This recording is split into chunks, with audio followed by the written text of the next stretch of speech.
Hello everyone, আসসালামু আলাইকুম। আশা করছি সবাই ভালো আছেন। আলহামদুলিল্লাহ আমি ভালো আছি। আজকে আমি এখানে গুড় নিয়ে এসেছি, সেটাই আপনাদেরকে দেখাবো। এটা পেজ আমি জানি না আদৌ পেজ বিক্রি করে কিনা, সেটা আমার জানা নেই। তবে আপনাদের ভাইয়ার একটা কেমন আত্মীয় হয়, তার কাছ থেকে গত বছরের গুড় নিয়ে আমাদের ভালো লেগেছে, তাই সেই হিসাবে এখান থেকে গুড়টা নিয়েছি। প্রতি কেজি মানে পাটালি গুড় যেটা, সেটার দাম পড়েছে 350 টাকা করে। আর যেটা ঝোলা গুড় সেটা হচ্ছে 300 টাকা করে।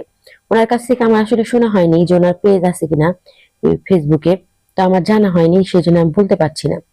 আমি ওখান থেকে নিয়েছি, আর ডেলিভারি চার্জ তো দিতেই হবে। তো যেহেতু গুড়টা ভালো লেগেছে, তাই ওনার কাছ থেকেই চিন্তা করেছি যে প্রতি বছর নেব। তো শীত তো শেষের দিকে হয়ে আসতেছে, তো ভাবলাম যে গুড়টা নিয়ে রেখে দেই, সারা বছর খাবো আর কি।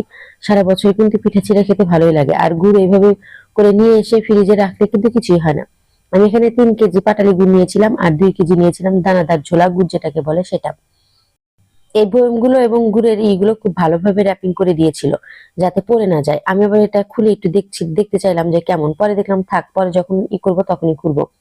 যেহেতু বছর জুড়ে খাবো, সেই জন্য আর খুললাম না।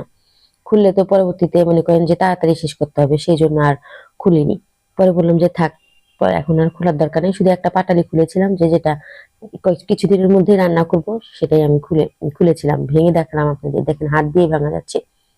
এই গুড় কিন্তু দুধের মধ্যে দিয়ে জ্বালালেও কিন্তু ফাটবে না, দুধ কিন্তু ফেটে যাবে না। অনেক গুড় আছে যেগুলো বাজার থেকে কেনা হয়, ওই গুড়গুলো কিন্তু ফেটে যায় দুধের মধ্যে জাল দিয়ে, তাই আলাদা আলাদা করে জাল দিতে হয়। তো এটা কিন্তু আলাদা জাল দেওয়ার কোনো ব্যাপার নেই, এটা একসাথেই জ্বালানো যায়। তাই আর কি নিয়ে এসেছি, এবং গুড়গুলো অনেক ভালো। দেখেন আমি হাত দিয়ে তুলতেই ভেঙে যাচ্ছিল। আমি আর ভাঙবো কি?